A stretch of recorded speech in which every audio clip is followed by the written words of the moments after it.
Cameroun-Nigeria, le décor se plante peu à peu. Ils étaient une dizaine de joueurs sur les 23 convoqués par Hugo Broos pour la double confrontation avec le Nigeria cet après-midi du côté du stade militaire de Yaoundé, la première séance d'entraînement pour cette mise au vert. C'est-à-dire que Cameroun et Nigeria ont l'habitude de se croiser, notamment pour plusieurs phases finales. Et cette fois, le destin aurait bien voulu que les deux équipes soient dans le même groupe pour disputer une place qualificative pour le mondial russe 2018. Alors, qu'est-ce qui pourra être décisif pour ces deux formations? Le mental, le collectif ou alors des joueurs en individualité? On reviendra de long à large sur cette liste des 23 et même l'issue de cette double confrontation entre le Cameroun et le Nigeria.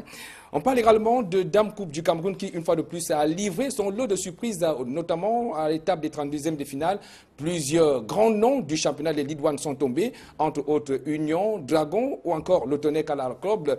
Alors, qu'est-ce qui pourrait être cette surprise en ce qui concerne le Dame Coupe pour l'édition 2017? On y reviendra de long en large, tout comme on parle là de la crise à la Fédération camerounaise de football. Il faut noter que la FIFA n'a toujours pas levé le voile sur les membres qui devront donc constituer le comité de normalisation. Eh bien, l'instance fêtière du football mondial a mis sur pied ce comité de normalisation le 23 août 2017.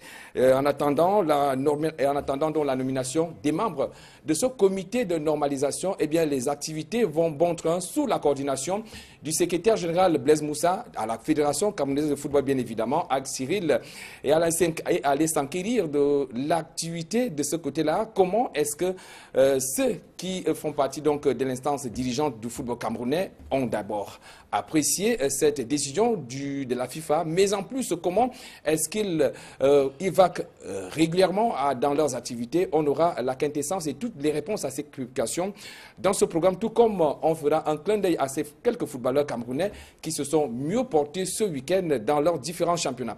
Voilà donc ainsi déroulé, mesdames, messieurs. Bienvenue à cette autre édition de 100% Foot. Vous êtes bel et bien sur Equinox Télévision. Avant de rentrer dans le vif du sujet avec bien évidemment nos invités, Eugène Ekeke, mondialiste en 1990 et un jeune footballeur aux dents bien longues. Il s'agit de Jean-François Fopa. Lui, il évolue du côté du championnat d'Oman. Voilà donc les deux invités qui vont nous accompagner tout au long de ce programme. Mais bien avant, vous qui êtes habitués de ce programme, on a en début de cette émission un annonceur. Il était là il y a 2 semaines et il nous a également fait l'amitié d'être là ce soir. Il s'agit de la Royale des Jeux du Cameroun. Je suis donc accompagné d'un couple. On commence tout d'abord par Ingrid Etondi. Bonsoir madame. Bonsoir Étienne Pascal, bonsoir à tous les téléspectateurs de Equinox Télévision. Merci d'être là ce soir avec nous. Merci. Vous n'êtes pas seul, Yver Tafak, bonsoir. Bonsoir Étienne, on va notamment saluer l'espace, la grande communauté, on va dire les fidèles téléspectateurs, d'ailleurs très fans de cette émission 100% Foot. C'est la raison pour laquelle nous sommes encore là, n'est-ce pas, ce soir pour cette communication d'entreprise. Alors il faut dire qu'il sera exclusivement question des qualifications à la Coupe du Monde 2018, mais également des activités à la Royale des Jeux du Cameroun. Alors, pour entrer dans le vif du sujet, c'est quoi la Royale des Jeux du Cameroun, Ingrid? Alors Étienne Pascal, la Royale des Jeux du Cameroun, c'est une entreprise responsable et citoyenne qui exerce sous le nom commercial de Premier Bet. Alors Premier Bet, c'est un nom que vous rencontrerez certainement et inévitablement dans tous les kiosques et toutes les agences que nous avons dans tout le Cameroun. Alors Premier Bet fait essentiellement dans des jeux de divertissement, notamment la loterie, les jeux de loterie, et aussi le pari sportif qui est l'activité principale à travers le pari foot que tout le monde connaît et bien sûr je suppose vous également. D'accord, c'est vrai que vous nous avez déjà plongé dans cette actualité dont on est obligé d'être au fait. Alors on va parler davantage de l'évolution des championnats cette fois-ci avec vous, Yver Tafak. Eh bien, Étienne, nous revenons, n'est-ce pas, d'un week-end tellement mouvementé avec les différents championnats du côté de la Bundesliga d'abord, qui était, on va dire, c'était très mouvementé de ce côté avec justement le match de Werder qui était à domicile et qui accueillait pour ce compte Bayern de Munich. Voilà, qui sont séparés sur un score de 2-0 en faveur du Bayern. Alors, sur la liste que propose Premier Bet, on dit que la liste longue plus, il fallait jouer tout simplement ce match en handicap. C'est vrai, ils aiment bien dire, n'est-ce pas, nos clients, on prend le but handicap et tout le reste. Donc il fallait jouer en handicap et ça donnait 8. Donc on met le numéro du match et on met 8 tout simplement. Alors, on a eu du côté de la première ligue, Liverpool qui recevait Arsenal, ils se sont séparés sur un score de 4-0 en faveur de Liverpool. Il fallait donc jouer également sur notre liste longue plus, mi-temps avec le plus de buts, parce qu'ici, il suffit tout simplement de définir la mi-temps qui aura le plus de buts. Est-ce à la première mi-temps, est-ce que c'est plutôt à la deuxième mi-temps, ou encore dans les deux mi-temps, on aura le même nombre de buts. Alors, donc, l'élément indicatif était 24, voilà, ça veut dire que dans les deux mi-temps, il y a eu le même nombre de buts à la première mi-temps, 2 buts à la deuxième mi-temps, 2 buts. Donc, il fallait jouer en 24. Manchester United qui rencontrait justement pour le compte de ce week-end Leicester, ils se sont séparés sur un score de 2-0 en faveur de Manchester United. Alors là, il fallait jouer à pair ou impair dans justement le marché de la liste longue plus, pair ou impair. Et puisque on s'est séparé avec, on va dire, ils se sont séparés avec un score de 2 buts. Là, 2, c'est un chiffre pair, donc il fallait jouer à pair. Et du côté de la série A, on avait Napoli qui justement jouait contre Atlanta. Ils se sont séparés sur un score de 2-1 en faveur, n'est-ce pas, de Napoli. Là, on joue également sur le marché de la liste longue plus, mi-temps avec le plus de buts. Et là, ça donne 23. Et du côté de la Liga, on avait 2 matchs d'ailleurs très intéressants. Alaves qui recevait Barcelone, et le FC Barcelone. Ils se sont séparés sur un score de 2-0. Sur la liste longue plus, vous jouez à normal. Donc, vous jouez en 2, puisque Barcelone était à l'extérieur, donc ça donnait 2. Le Real de Madrid qui rencontrait Valence, ils sont séparés sur un score de parité, 2 buts partout entre les deux équipes. Alors, il fallait jouer à plus de 3,5 sur notre liste, voire il y a plus de 3,5 sur la liste longue plus. Et on va donc terminer avec la Ligue 1 du côté de la France, avec l'AS Monaco qui a largement dominé, n'est-ce pas, l'Olympique de Marseille. Ils se sont séparés sur un score de 6-1. Il faut dire que Marseille n'avait plus jamais encaissé, on va dire, ça fait presque 20 ans que Marseille n'a pu encaisser de cette manière. L'AS Monaco, il s'est donc vu tabasser, on va dire ça comme ça, par l'Olympique de Monaco, par un score donc de 6-1. Là, il fallait jouer par exemple sur la première mi-temps, toujours sur la liste longue plus, première mi-temps. On définit la victoire d'une équipe à la première mi-temps. Et là, Monaco, à la première mi-temps, il menait déjà l'Olympique de Marseille. Donc, si vous jouez par exemple en 10, ça devait donner quelque chose de bon. Et enfin, le PSG qui jouait contre Saint-Etienne, qui sont séparés sur un score de 3-0 en faveur donc du PSG. Vous jouez également sur la liste longue plus, deuxième mi-temps, là ça donne 13. Donc, voilà donc ce que nous pouvons dire en ce qui concerne l'évolution des championnats. Il faut quand même rappeler que ça a été en reprise, ça fait 2 semaines pour d'autres, ça fait 3 semaines pour d'autres, ça fait pratiquement déjà 4 semaines. Et c'est très intéressant jusqu'ici. C'est d'ailleurs l'une des raisons pour laquelle depuis ce matin, dans toutes nos agences, il y a de l'affluence, il y a toute une marée humaine, les gens qui ont tellement gagné, qui viennent décaisser leur ticket. Alors, Yver Safar, avant de donner la parole à Mr. Predictor, qu'est-ce qui justifie le choix de ces combinaisons que vous avez choisies dans ces différents championnats? Il faut dire quand même que ce sont des équipes qui sont très intéressantes, d'ailleurs très prisées par les clients. Quand on parle de Bayern, c'est pas une petite équipe. On parle de Liverpool, Arsenal, Manchester United et tout, sont comme des grandes équipes. Des équipes qui font en sorte que vous misez uniquement sur l'issue des rencontres. Alors, qu'en est-il des autres parieurs qui ont misé sur d'autres combinaisons autres que celles que vous venez de proposer? Oui, il faut dire qu'il y a eu tellement de victoires. D'ailleurs, le fait que nos salles, nos gaming centers soient remplis ce matin, soient inondés, n'est-ce pas, des gens et tout, ça peut justifier ici que le week-end était tellement si souriant pour nos clients. C'est la raison pour laquelle ils étaient là ce matin pour décaisser. Donc, c'est un peu ça. Alors, je vais vous retrouver. Allons donc suivre ensemble ce que nous dit Mr. Predictor. Ouais. Cette semaine, on part dans des matchs internationaux. Avec quelques belles affiches au programme, qui commencent d'ailleurs jeudi avec un beau match entre la France et les Pays-Bas, un match qualificatif pour la Coupe du Monde.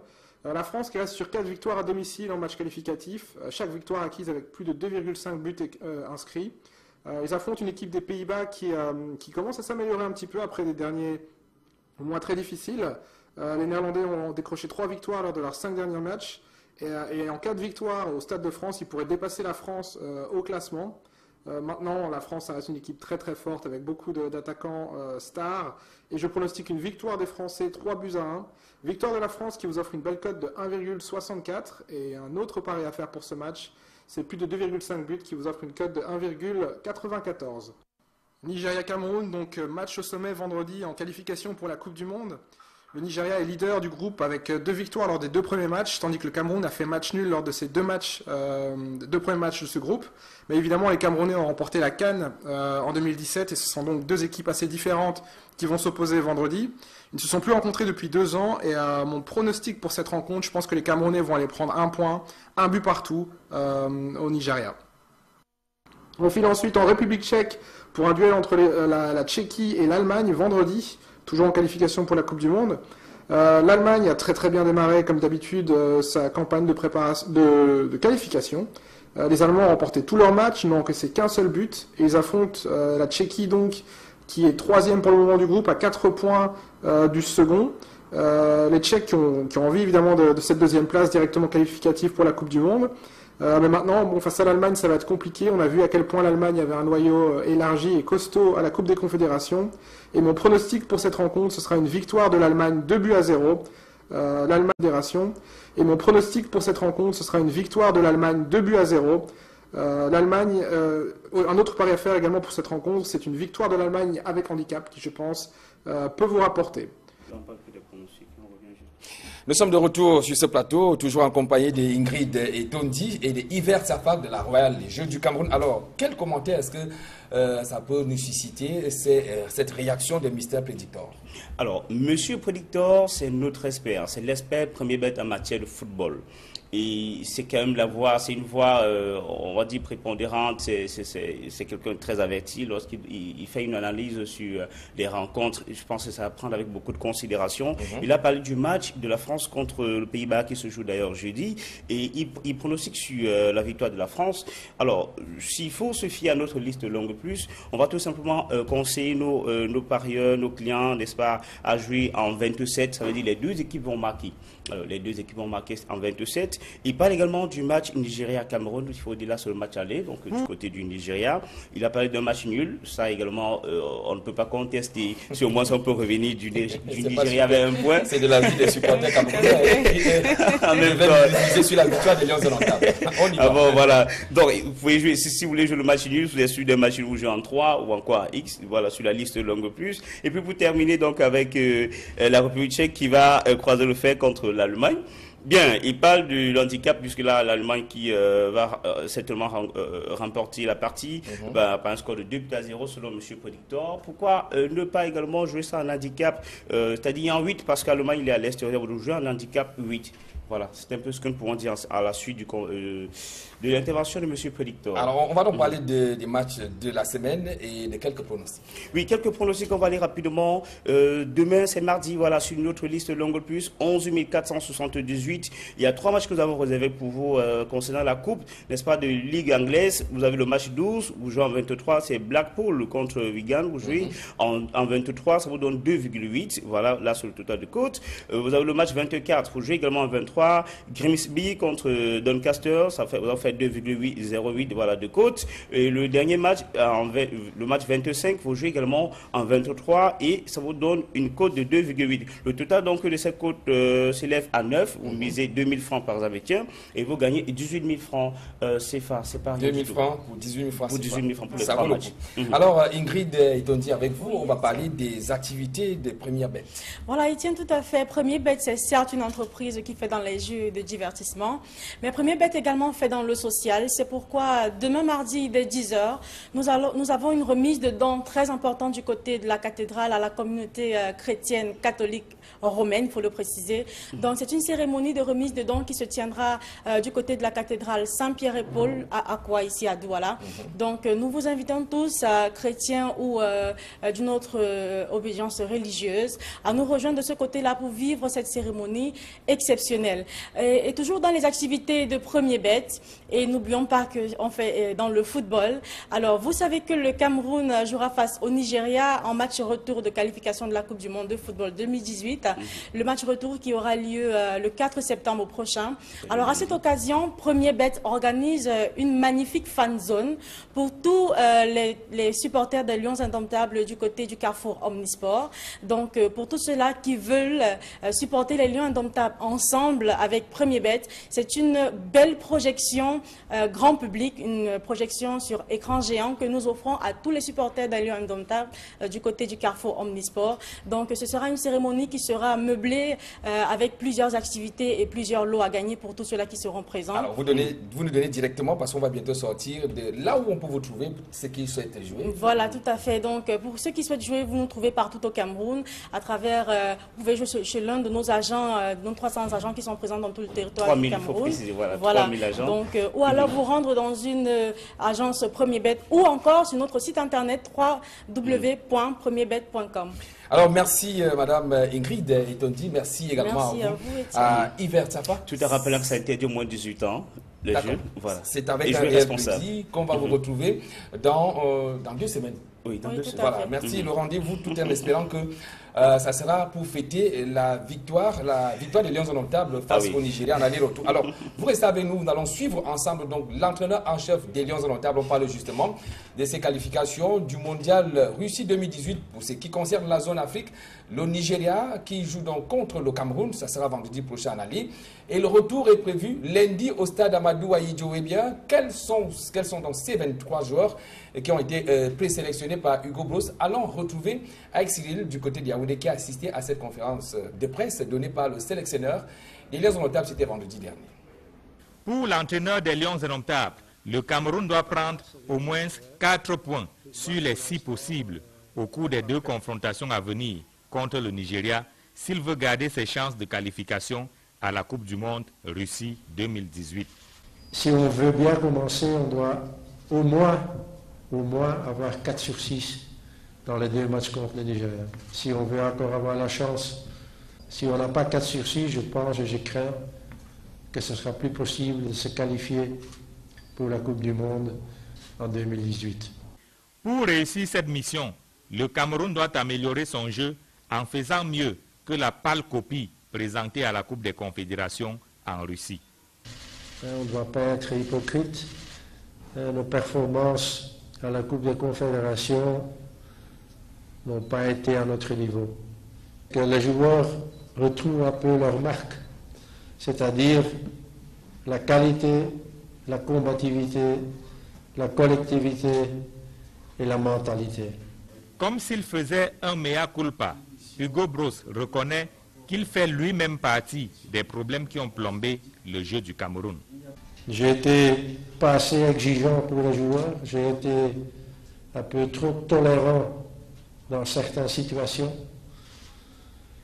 Et ça a prouvé que ce groupe a besoin d'un coach qui est sévère, qui est exigeant et qui ne tolère pas les petits trucs qui se sont passés en Russie. Hugo Broos déplore la décision de la FIFA de nommer un comité de normalisation à la tête de la FECAFOOT. Il espère que ces événements ne vont pas perturber les Lions indomptables dans leur préparation. J'étais un peu surpris par les événements de ce dernier jour ici au Cameroun. J'espère que ces événements ne vont pas perturber ni influencer notre préparation pour ces 2 matchs importants. Le Cameroun affronte le Nigeria les 1er et 4 septembre prochains pour le compte des 3e et 4e journées des éliminatoires de la Coupe du Monde Russie 2018. Le Cameroun compte pour l'instant 2 points, soit 4 de moins que le Nigeria, qui totalise 6 points.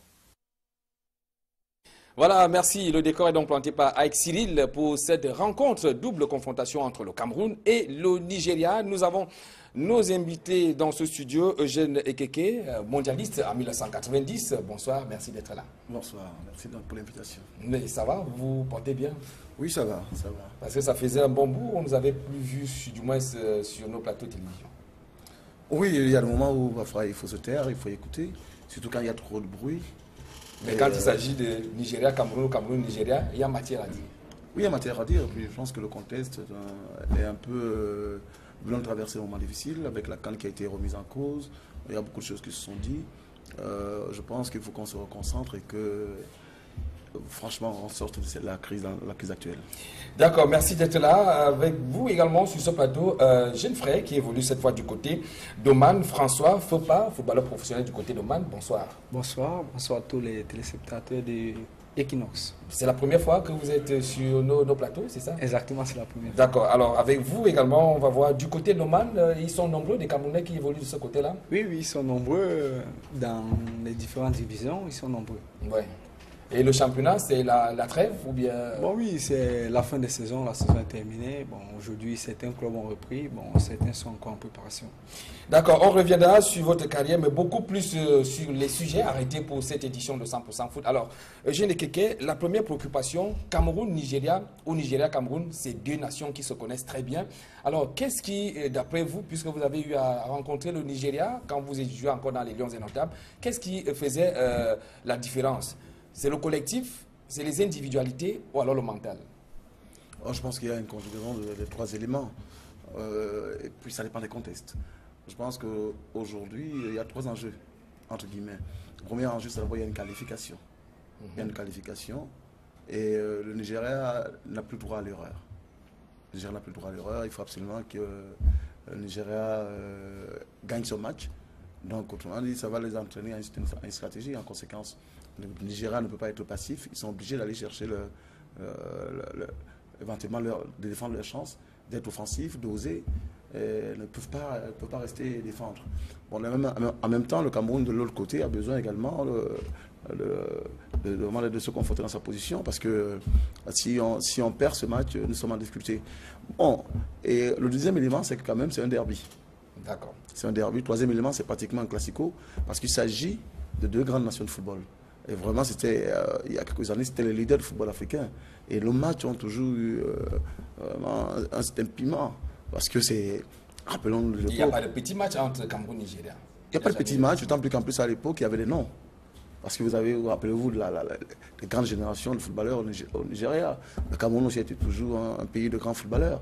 Et moi, je me rappelle surtout quand parfois, le dernier match que j'ai joué contre le Nigeria, c'était un match. On a d'ailleurs les images de cette rencontre. On va revenir sur ces images tout à l'heure, Eugène Ekeke, si vous le permettez. Le temps pour nous de demander quand même à François Fepa, quand vous êtes joueur et que vous êtes dans cette situation à laquelle sont les Lions Indomptables, c'est-à-dire que vous êtes dans un groupe où vous êtes deuxième, le leader est à 6 points, donc vous êtes à pratiquement 4 longueurs du leader. Vous avez dans quel état d'esprit est-ce que le joueur se trouve à cet instant-là pour aborder ce type de rencontre? Le plus important dans ce moment, c'est d'abord d'évacuer la pression. Vous savez, c'est de préparer le match dans la sérénité et être sûr de ses forces. Comment ça évacuer la pression? Expliquez-nous. On évacue la pression comment dans ce type de circonstances? Bon, c'est plus être concentré dans le sujet, préparer le match dans les meilleures dispositions. Vous savez, parfois tout c'est d'abord le mental. Vous savez, quand on a ce genre de match avec l'enjeu est énorme, donc il faut mettre toutes les chances de son côté. Le plus souvent, certains vont se distraire soit dans la musique, soit penser un peu à autre chose, et après entrer dans le vif du sujet. Toujours dans les entraînements, et après, chaque fois que le match arrive, bon, le grand est là, donc il en sait plus, mais le plus souvent, c'est plus dans le mental que ça se joue. Alors, Eugène Ekeke, Hugo Broos a fait confiance pratiquement à 80% à l'effectif qui lui a permis d'être champion d'Afrique au Gabon en 2000, c'était plus précisément au mois de février en 2017. Cette année, et je vais donc vous proposer donc du côté de la régie, si tout est prêt, on va vous porter dans la liste de ces joueurs retenus, 23 présélectionnés par Hugo Broos. On commence du coup d'abord par les gardiens de but, Fabrice Ondoa, Jules Godard et Georges Bokwe. On note quand même l'absence d'André Onana, qui est quand même l'international et le joueur titulaire de la Jazz Amsterdam. Oui, bon, maintenant l'entraîneur est censé être souverain dans ses choix parce que quand ça se passe mal, c'est lui également qui assume. Donc, il suit ses joueurs et il serait prétentieux quand on est en dehors de mettre un avis objectivement. Et c'est là, d'autant plus que lui-même n'a pas donné l'exposé des motifs. Parce que tout à l'heure, je l'ai écouté, il n'a pas dit le pourquoi, ses choix. Donc, faisons-lui confiance. Maintenant, on attend la copie. Mais par contre, par rapport au problème, tout à l'heure, le problème psychologique, comme il le disait, tout dépend du joueur. Le plus important, il y a un concept qu'on dit le niveau optimal d'activation. Parce qu'il ne faut pas ni trop de pression, il en faut un peu, parce que la peur produit la concentration, mais également la peur handicap. Donc il faut savoir vraiment se mettre dans cet état. Et les joueurs qui ont l'expérience savent exactement se mettre à ce niveau-là. Et puis il faut savoir aussi les ressorts de chaque joueur. Il y en a pour être dans cet état, il a besoin de la musique, l'autre a besoin de rigoler, mais il ne faut pas qu'il déconcentre les autres. Donc là maintenant c'est ça, c'est le leadership de l'entraîneur, comment gérer tout ça pour que vraiment au moment juste que les joueurs soient vraiment activés. Parce que nous, à l'époque, à un moment donné, quand on est arrivé à ce moment-là, on devenait des guerriers et non plus des joueurs. Je souhaite, qu'on reste un peu au niveau des gardiens de but. Dans une confrontation aussi déterminante que celle que Lyon vont livrer, on avait quand même besoin des joueurs qui sont autonome, qui ont un temps de jeu assez considérable dans leurs équipes. Et dans ces registres-là, je crois que le gardien Onana s'en sort haut la main. Alors comment comprendre, puisque des informations nous ont fait état de ce qu'il aurait demandé lui-même à ne pas venir dans la tanière. Est-ce que ce n'est pas là le fruit ou alors l'aboutissement de plusieurs frustrations dont il a été l'objet dans la tanière de Lyon-Samantha? Est-ce que c'est comme ça qu'on peut expliquer le fait qu'ils veulent bien rester en club et non venir jouer avec la sélection nationale? Bon, il y a deux choses. Il y a d'abord le choix du joueur. Le choix du joueur, c'est lui seul qui peut le justifier. Vous savez, quand on est titulaire, aujourd'hui, quand on quitte son club pour aller jouer pour son pays, on risque aussi de perdre sa place. Il est mieux placé pour savoir l'environnement dans son club. Mais si tous les joueurs tenaient ce même langage, aucun joueur titulaire, parce qu'ils sont nombreux qui sont titulaires dans leur club, mais qui sont quand même venus. Oui, mais c'est chacun de peser le pour et le contre. C'est la raison pour laquelle, à un moment donné, le règlement de la FIFA oblige le joueur à se déplacer, oblige le joueur à faire acte de présence, à être là, sauf s'il est blessé, et à justifier sa blessure. Maintenant, il y a de l'autre côté, il y a l'entraîneur. Il ne suffit pas seulement qu'il fait ses choix, pas seulement en fonction de la qualité des joueurs, mais également aussi en fonction de la cohésion du groupe. Et prendre le gardien de haut niveau ou de nouveau équivalent, parfois ça déstabilise. Et parfois, il préfère prendre un pour qu'il soit en confiance, pour qu'il n'ait pas la pression de la concurrence, et qu'il soit là comme le gardien principal, incontesté et incontestable, que d'en prendre deux qui les fragilisent. D'accord. Alors, on va prendre un compartiment qui donne quand même beaucoup de satisfaction, du moins c'est pour ce qui est de la performance de ces joueurs en club depuis la fin de la Coupe des Confédérations. Il s'agit notamment de l'attaque. Un compartiment dans lequel vous évoluez également, François Fopa. Alors, vous allez donc suivre ça avec beaucoup d'intérêt. Au niveau de l'attaque, bien évidemment, je souhaite qu'on passe d'abord au niveau de l'attaque. Compartiment offensif, on a Christian Bassogor, on a Choupo-Moting, Moumine Gamale, Jean-Pierre Samet, Fabrice Olinga, Pangop, Boubacar Vincent et le capitaine Benjamin Mukanjo. Alors, on note quand même qu'il y a des joueurs qui font leur comeback dans la tanière. On parle tout d'abord du cas de Fabrice Olinga. Oui, moi je pense que, d'abord je remarque que Toko, je ne l'avais pas cité. Voilà, Toko a été remplacé par Pangop à la dernière minute parce que Toko Ekambi serait blessé. Donc on a donc fait appel à un joueur qui évolue sur le plan local, France Pangop de l'Union Sportive de Douala. Oui, bon, tout d'abord, quand on fait appel à l'effectif, tout l'effectif ne sera pas concerné. Il est souvent important de donner aussi un message aux joueurs locaux. Et c'est la raison pour laquelle on met une petite dose de joueurs amateurs, les joueurs professionnels, entre guillemets, locaux, pour que justement ça donne aussi de l'espoir aux joueurs locaux. Maintenant, je me répète, je n'aime pas porter des jugements parce que l'entraîneur, c'est lui qui a une idée, la stratégie qu'il veut mettre en place et des hommes dont il a besoin pour ce match. Et tant qu'il ne donne pas l'exposé de motifs, je ne peux pas m'hasarder à un commentaire ou à une analyse. Maintenant, je lui fais confiance, j'attends sa copie le jour du match pour voir si c'est cohérent et ça tient la route. Alors François Fopa, quand on se retrouve même dans un compartiment comme celui de l'attaque avec autant de bons joueurs qui, il faut le rappeler, tous marquent en club, Christian Bassogor, le capitaine Benjamin Mukanjo, Aboubacar Vincent ou alors Fabrice Olinga ou bien Jean-Pierre Samet qui évolue du côté du Young Boys en Suisse.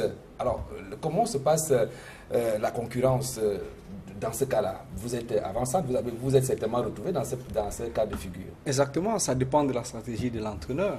Ça dépend des besoins qu'il a envie de mettre en place pour affronter l'équipe du Nigeria. Donc, il est le seul décideur comprenez?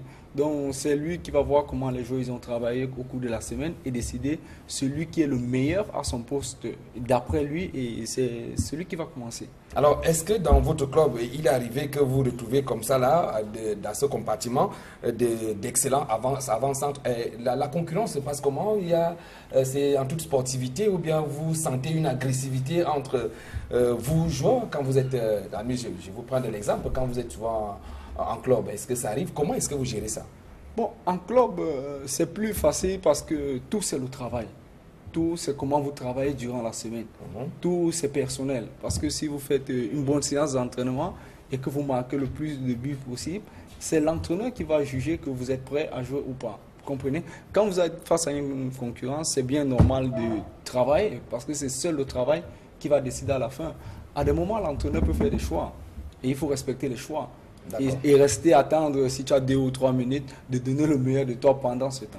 Alors, Eugène Ekeke, oui. Parce que ce que je voulais dire, c'est que c'est pas là que l'entraîneur se fait son idée. Quand il convoque les gens, il a déjà une idée de son équipe type. L'équipe qui va faire jouer. Mais il peut arriver que pendant les entraînements, un joueur en perce l'écran et que l'entraîneur trouve en lui la solution où le joueur idéal. À ce moment, il change son idée de départ. Mais quand le joueur vient, il a déjà une idée. De la même manière, quand on recrutement, on a déjà une idée de son équipe type qu'on veut construire. Mais par contre, les cartes peuvent changer selon la forme des joueurs et selon aussi le profil de l'adversaire. Alors, on reste au niveau de la ligne offensive, Eugène Ekeke. Est-ce que Hugo Broos n'aura pas un tout petit peu l'embarras de procéder quand même à un choix du moins sur 11 entrants, quand on note quand même le retour de Choupo-Moting, qui a bien commencé du côté de la Super League en Angleterre avec Stoke City. On a Christian Bassogog. On ne le présente plus, on connaît son talent. On a notamment Aboubakar Vincent qui a signé un triplé avec son équipe, le FC Porto. Benjamin Boukandjou qui marque également, ou alors un jeune Fabrice Olinga. Est-ce que ça sera un tout petit peu difficile pour Hugo Broos? Mais je pense que l'abondance ne nuit pas. Tout au contraire. Avec Bassogog, on a de la vitesse, on a vraiment de la puissance devant. Et la vitesse est quelque chose d'important. Aujourd'hui, nous avons vu, nous connaissons, nous savons que Aboubakar est capable d'improvisation à tout moment. C'est-à-dire de marquer un but qui vient d'ailleurs, que personne n'attend. Rappelons-nous à la finale, le but qu'il marque, personne ne l'attend, c'est un exploit individuel. Donc il est capable d'exploit individuel. Saluons le retour de Choupo-Moting, qui, à mon point de vue, est capable de donner du lien au jeu, de faire la liaison entre justement l'attaque et la défense, voir le milieu de terrain. Parce que c'est un joueur très intelligent, très technique, et capable de vraiment donner le tempo. Parce que le tempo est très important dans une équipe. Être capable de garder le ballon quand il faut, de mettre l'équipe en confiance quand il y a la pression. Lui, là, il a cette capacité. Je pense que je me réjouis de son retour. Alors, Eugène Ekeke, vous aviez été joueur avec les Lions indomptables. Alors, quelle chance est-ce que ces jeunes qui ont été appelés, pour certains pour la première fois, pour d'autres pour la deuxième fois, il s'agit notamment de Moumi Ngamade, qui évolue du côté de l'Autriche, ou alors Jean-Pierre Samet, du côté de Young Boy.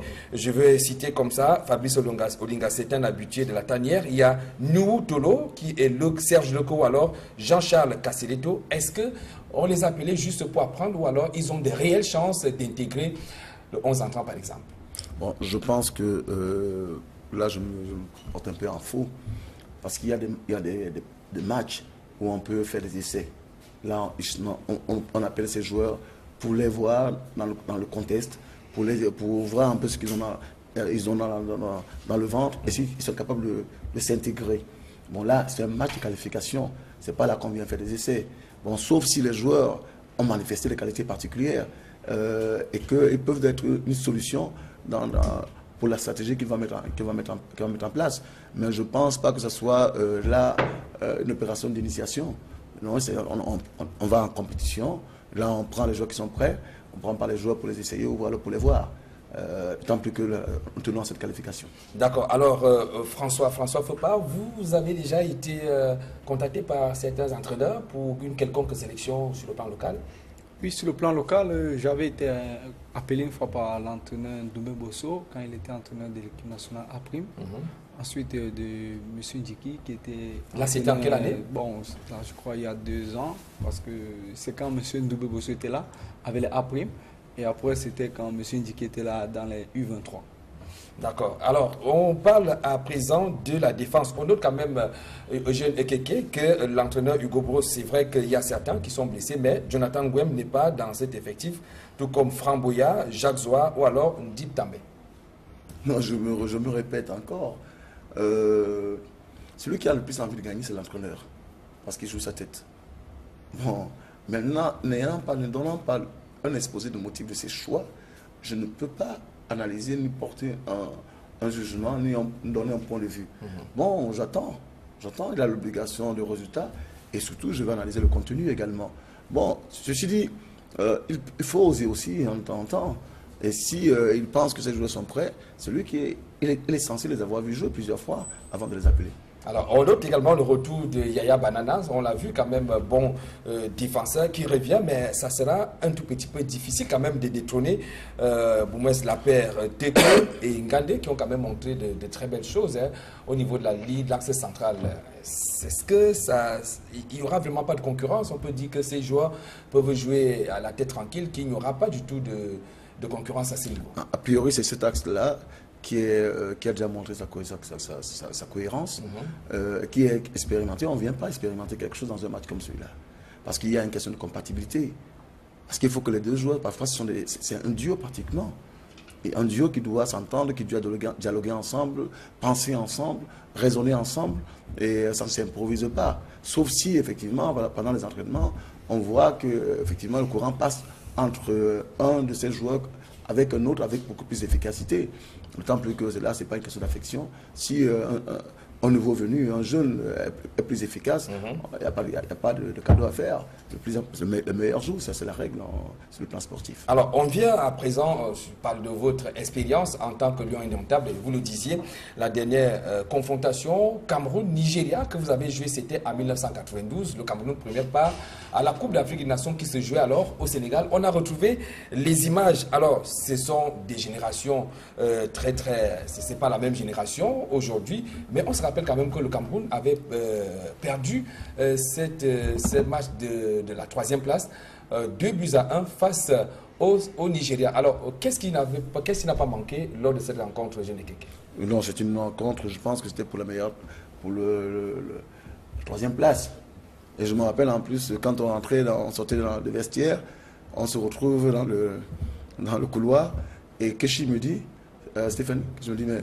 mémoire. Voilà, il me dit, mais attends, pourquoi tu ne laisses pas les enfants jouer ce match? Laisse les enfants jouer ce match, qu'est-ce que tu viens faire? Bon, autrement dit, c'était un match beaucoup plus pour faire on n'était plus là-dedans. Oui, parce que vous étiez sorti à l'étape des demi-finales, après avoir quand même battu le pays organisateur en quart de finale. On s'attendait quand même à ce que le Cameroun joue la finale. Alors, un match comme celui-là, Cameroun-Nigeria, c'est vrai que vous dites qu'il n'y avait pas trop de grands enjeux, mais qu'est-ce qui faisait la force du Cameroun? Le Cameroun qui, il faut le rappeler, suit ses 5 titres de champion d'Afrique, il a remporté 4 face au Nigeria. Alors, qu'est-ce qui a toujours été cet élément qui permet au Cameroun de prendre toujours le dessus sur le Nigeria lors des rencontres fatidiques? Je pense que nous sommes des compétiteurs. Nous sommes des compétiteurs et souvent, en dépit des handicaps que nous pouvons avoir, parfois dans les problèmes extrasportifs ou parfois dans la préparation, quand nous nous trouvons sur le terrain, je dis, nous savons ne pas être simplement des simples joueurs, mais être des guerriers. Et c'est comme si la magie du vert ou jaune, ou quand l'hymne en main retentit. Et là, je vous assure, ce sont des souvenirs forts. Ce sont des souvenirs forts. Et là, par exemple, dans cette édition de la CAN, rappelons-nous que 2 ans plus tôt, c'était en Algérie. Et le Sénégal nous avait battus avec Claude Leroy. Et Claude nous avait même pratiquement chambré. Et quand on est venu à Dakar, pour nous, que le Sénégal montre qu'il est centre, on devait taper le Sénégal. D'accord. Et là, et puis l'autre part, rappelons-vous quand même qu'on a perdu en demi-finale le tir au but. Et à la 2e ou 3e série de tirs au but, parce que, rappelez-vous, c'était vraiment juste. C'était la première CAN gagnée par la Côte d'Ivoire. En 1992, exact, après cette longue série de tirs au but face aux Ghanéens, je rectifie juste pour dire que le Cameroun a gagné 3 fois la finale de la Coupe des Nations face au Nigeria, c'était en 84, en 1988 et en 2000 chez eux du côté de Surulere. On se rappelle encore de cette rencontre entre le Cameroun et le Nigeria. C'est vrai que c'était une autre génération de Lions indomptables. Alors, vous qui suivez l'actualité sportive, on note quand même que le gros de l'effectif du Nigeria est quand même composé des joueurs qui évoluent pour la plupart au championnat de première division en Angleterre. Oui. Entre parenthèses, je fais juste une parenthèse par rapport à cette édition gagnée en 2000. En 2000. C'était l'organisation Ghana-Nigeria. Ghana-Nigeria, exact. Et je me rappelle, jamais vu, là vraiment, on arrive à Lagos. Le match commence. On marque un but. Le stade est plein. Mais le but incontestable. 2 buts, 2-0. Et on a la maîtrise complète du match. Et là, vraiment, on avait une génération extraordinaire. Et je me rappelle, le Nigeria essaye de revenir au score. Et au coach, quand il marque le deuxième but, il disait ailleurs, mais pas ici. Et c'était vraiment un moment fort. Et c'était un grand match, un très grand match. Et à l'époque, j'étais vice-président avec AFOOT, avec la cellule exécutive provisoire. Et à la tribune, j'étais tellement fier, tellement ce garçon était costaud. Et j'ai rappelé je commentais le match au Canal. C'était vraiment un très grand match. Et cette génération était extraordinaire par la maîtrise qu'ils avaient des matchs. Womé d'un côté, Jérémy de l'autre. Mais c'était costaud. Et moi, je me rappelle quand derrière, ces garçons, ils se conjuguaient de manière parfaite. C'est extraordinaire. Ça, c'est la belle époque. Hein, avec Cécile Dejon, on avait un système de jeu. Les Lions savaient que quand Womé a le ballon de l'autre côté, il va balancer pour l'autre. Et que Lorraine et Tamé Maillet, ou alors de regretter mémoire, marqué Vivien Fouy. Alors, on a quand même vu les Lions qui nous ont fait douter de leur performance lors de leur participation à la Coupe des Confédérations. Est-ce que ces Lions sont capables de rugir, de se transformer face au Nigeria? Qu'est-ce qui pourrait constituer le déclic pour vous? Non, le déclic, parce que je pense que quand nous regardons l'histoire aussi de notre football, nous avons eu des hauts et des bas, ça n'a pas toujours été linéaire.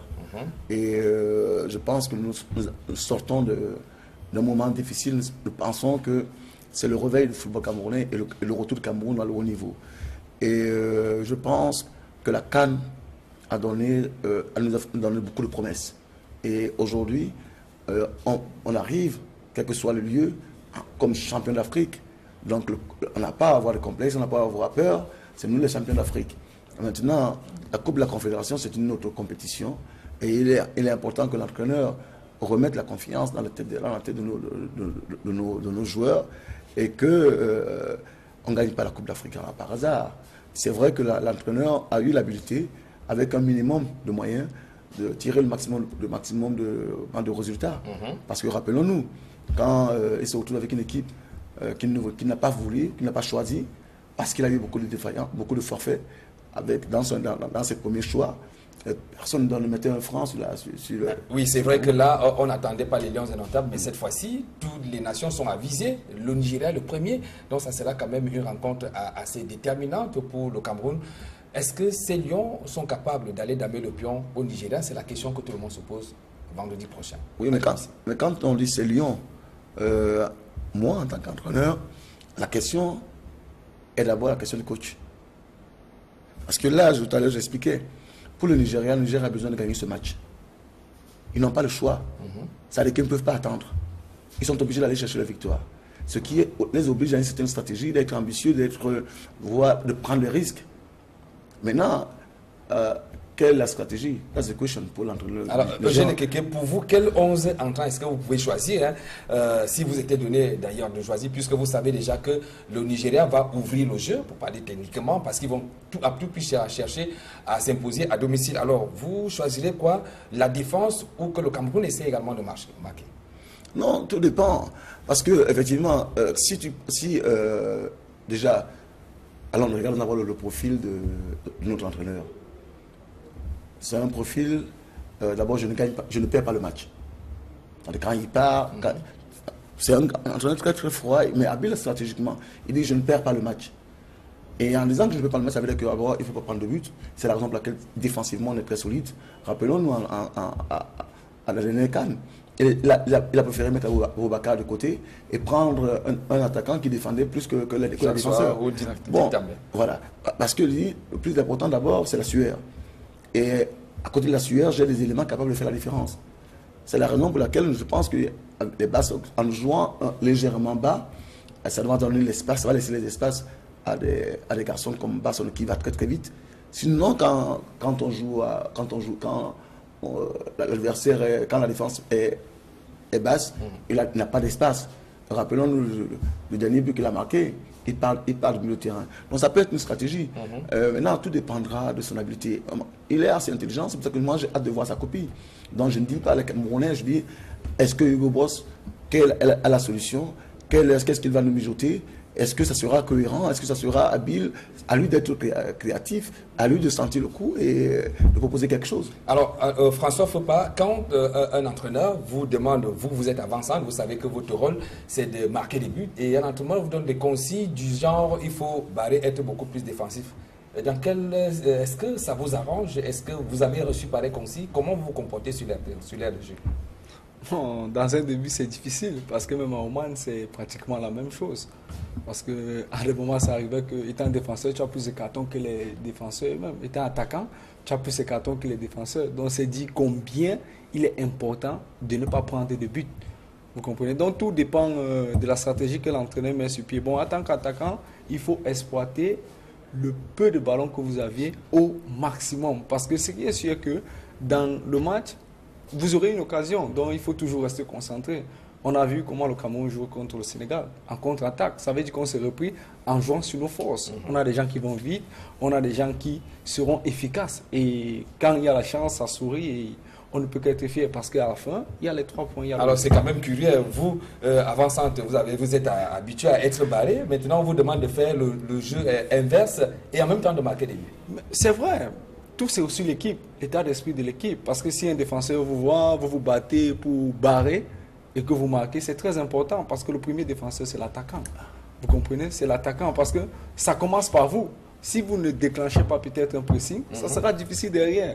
Parce que les zones seront longues et le travail sera encore plus difficile pour vous-même personnellement. Alors, puisqu'on va bientôt faire la transition pour parler tout en souhaitant bonne chance aux Lions indomptables, parce que je crois qu'aucun Camerounais ne souhaiterait voir les Lions perdre lors de cette double confrontation. Tout le monde croit dû comme faire à 2 victoires. La première, vendredi prochain, il faut déjà dire, en ce qui concerne le programme des Lions indomptables, qu'ils sont supposés partir du Cameroun.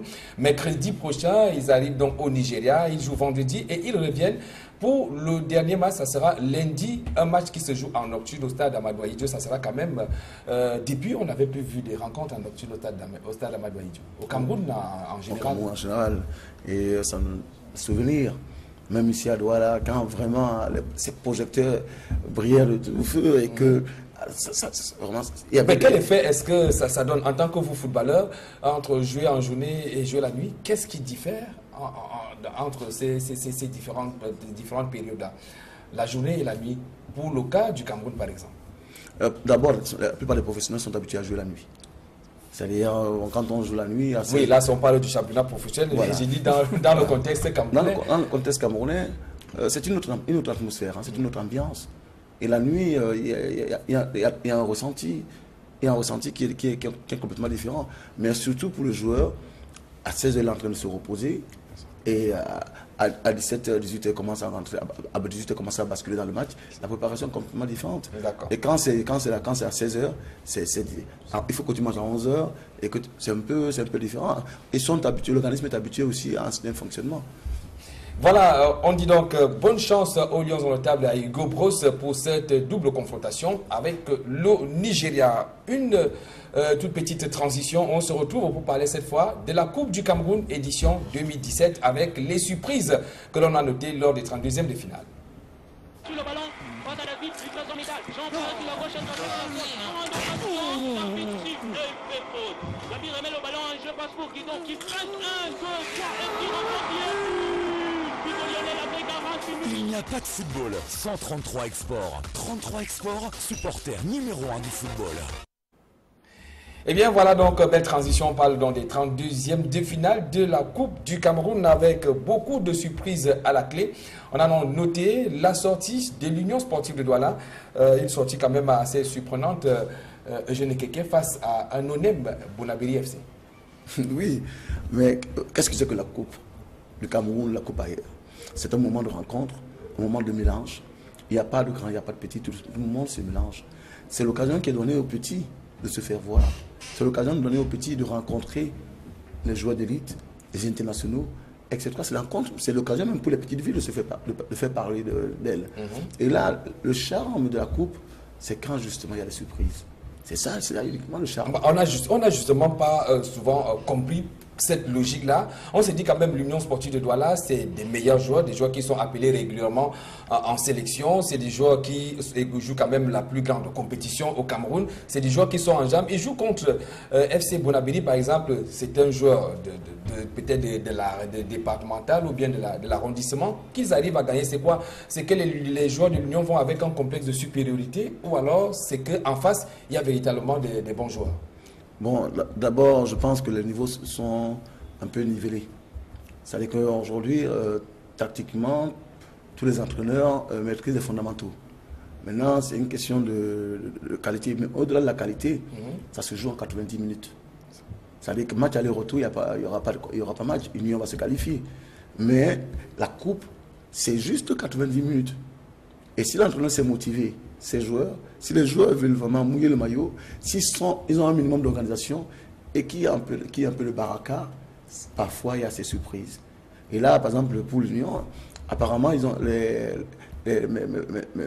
jeunes bonabériens ont marqué à la 26e minute à peu près, relativement. Et là, ils ont fermé la baraque, ils ont mis le bus avec beaucoup d'acharnement, beaucoup d'abnégation, beaucoup de générosité. Est-ce qu'on peut également dire que, comme il y a dans cette équipe de l'Union de Douala, il y a beaucoup quand même qui sont dans règlement appelé chez les A', mais les A' se sont qualifiés. Est-ce que ces joueurs n'ont pas levé un tout petit peu le pied parce qu'ils ont peur qu'ils peuvent se faire mal et ne pas poursuivre les compétitions? Est-ce que c'est également ça qui pourrait peut-être expliquer cette défaite? Non, ça arrive dans le monde entier.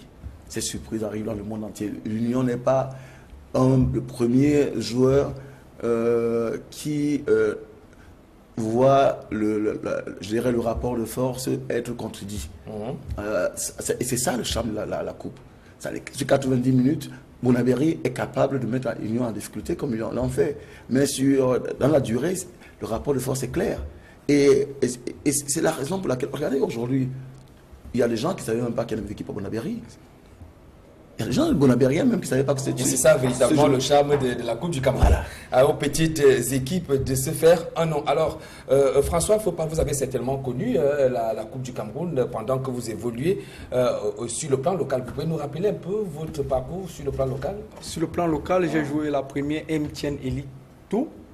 En cette période, c'était divisé en zones, centre, sud, est, ouest. Je jouais en catégorie de juniors surclassés. Et après ASKDI, je suis allé à Levant Football Club de Bertois. C'est après Levant Football Club de Bertois que je suis à Lorman. Pour parler de la Coupe du Cameroun, c'est difficile parce que il n'y a pas d'informations concernant l'adversaire.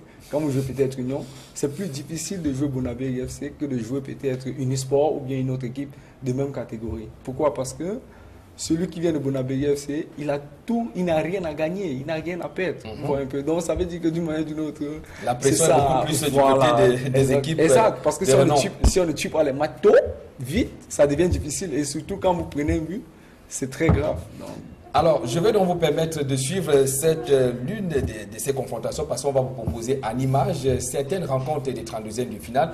On met d'abord le cap sur le stade de la réunification de Douala où la lanterne rouge Lion blessé a donc dompté notre club de l'élite. Il s'agit de Dragon de Yaoundé. Une rencontre quand même assez surprenante puisque Dragon a fini le match à 9. Et Lyon blessé, autant pour moi, finit la rencontre à 9. Et ils ont quand même remporté cette rencontre. C'est avec Emos Fongor et RVK. Très mal en point en championnat de Ligue 1, Lyon blessé de Foutouniche n'a pas failli en Coupe du Cameroun 2017. Le Fauve de Foutouniche a démontré tout son caractère dans ce match face à Dragon de Yaoundé au stade de la réunification de Douala Bepanda. Même en infériorité numérique, réduit à 9 contre 11, Lyon blessé de Foutouniche s'accroche. L'égalisation des Dragons de Yaoundé en fin de rencontre n'est due par leur engagement.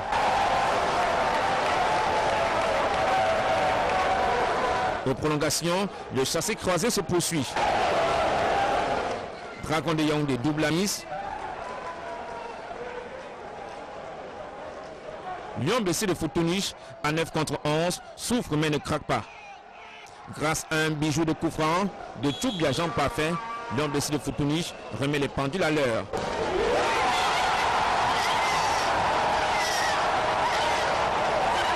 Deux buts partout, la fin des prolongations est triste pour les Cha-Cha-Cha Boys. Lion blessé de Futunish a eu besoin de tirs au but pour se hisser en 16e de finale. 4 tirs contre 3 pour Dragon de Yaoundé. Lion blessé de Futunish a cru jusqu'au bout.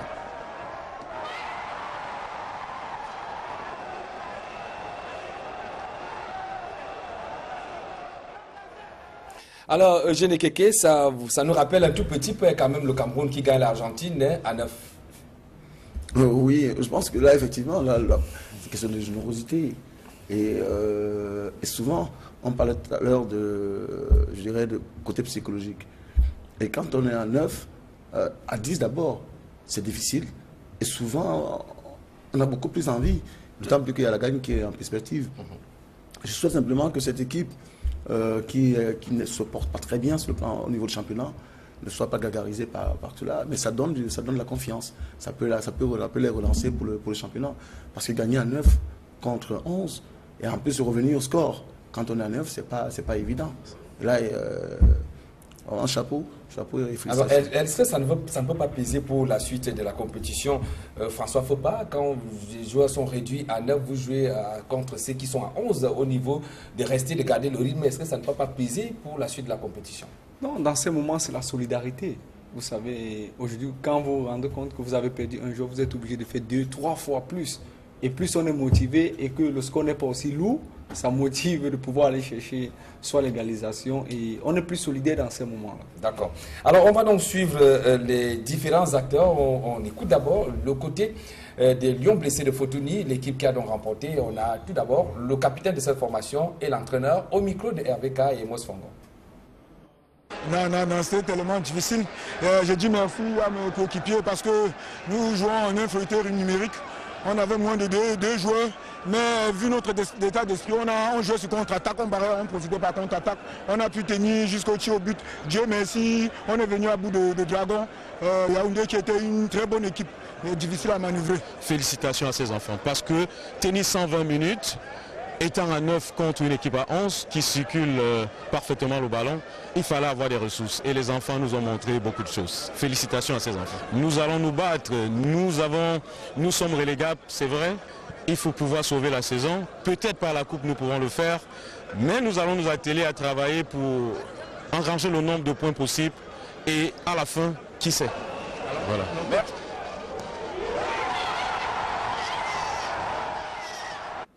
L'entraîneur Djomo de Dragon de Yaoundé, lui, ne comprend pas du tout ce qui a manqué à ses joueurs, eux qui ont été en supériorité numérique et qui ont donc été battus par Lion blessé, réduit à 9. Nous l'écoutons.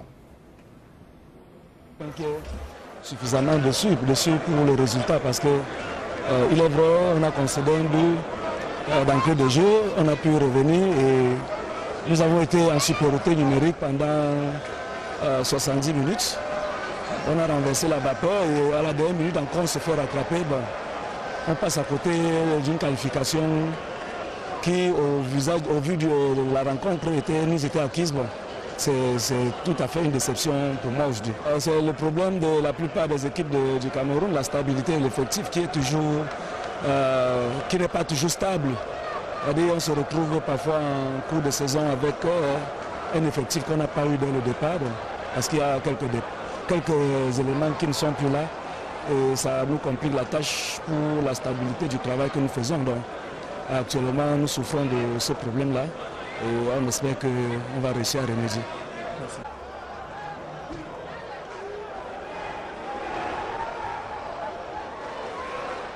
Nous restons avec RVK et Emos Fongo au stade de la réunification de Douala pour vivre cette fois-ci la rencontre qui a opposé le Tonnerre Kara-Claude à Bamboutos Zombuda. Là également, il y a eu des surprises parce que côté Bamboutos, on a réalisé l'exploit de rater 2 pénaltys sifflés lors de cette rencontre, mais cela n'a pas empêché à Bamboutos Zombuda de prendre le dessus face au Tonnerre Kara-Claude. On retrouve RVK et Emos Fongo. Bamboutos de Bouddha, emmené par son nouvel entraîneur Bernard Fotso, revient à Douala une semaine seulement après son dernier match de championnat de Ligue 1. Le successeur de Jules Nyonga veut faire mieux que son prédécesseur dans la cuvette de Bepanda. Les débuts des Manga Boys sont encourageants dans la cuvette de Bepanda. Dès la 3e minute, Sidi Abdourahmane montre la voie du succès à Bamboutos de Bouddha.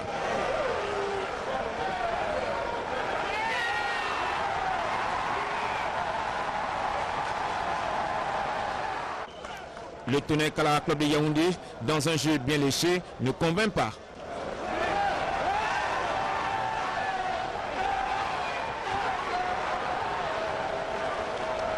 Bamboutos de Bouddha se paye le luxe de vendanger 2 pénaltys dans cette rencontre, respectivement par Yves Pierre et Sidi Abdourahmane, qui manque de réussite.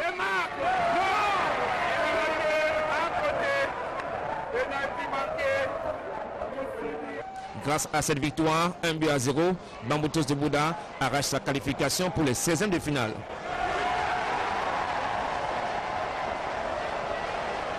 Bernard Fotso, nouvel entraîneur du club, était l'une des attractions du jour au stade de la réunification de Douala Bepanda.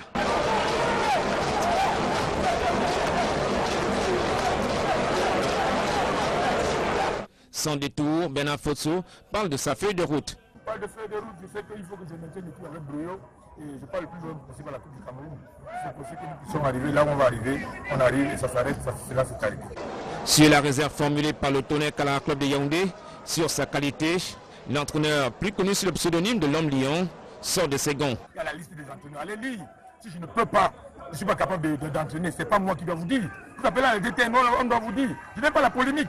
C'est une polémique tout simplement, ça je vous le dis. Pourquoi le Tonnerre Kara-Claude qualifié? Pourquoi le Tonnerre Kara-Claude? Ça ne dépend que d'eux. Il peut des réserves parce qu'il y a des gens comme vous qui disent ce que tu dis. Si tu ne dis pas ce que tu dis, ils ne peuvent pas porter des réserves. Et tu as dépensé leur entraîneur me connaît bien. C'est plein interdit. 2 licences, ça veut dire pour moi, je n'ai pas la qualité de juger la licence des gens. Quand on parle de 2 licences A, je ne sais pas ce que vous voulez dire. Il a une licence A et une licence A4. Je crois que moi-même, je suis un entraîneur qui a la licence CAF et la licence fédérale. Allez bien vous renseigner. Renseignez-vous bien. Le successeur de Jules Nyonga sur le banc de touche de Bamboutos de Bouddha veut réaliser un bon résultat contre Edin Sport Aleki, le leader du championnat de Ligue 1. Nous allons aller jouer contre Edin comme tous les autres matchs. Nous allons aborder Edin comme nous allons aborder Tonnerre aujourd'hui. Et c'est un match comme tous les autres. Soit je crois que un match de football, son charme, c'est quoi? Gagner, faire nul et perdre. Si là-bas nous perdons, ça ne serait pas grave. Mais je ne crois pas que nous partons là pour perdre. Nous allons là pour essayer de tirer notre épingle du jeu. Si on peut rentrer avec un point, merci à Dieu.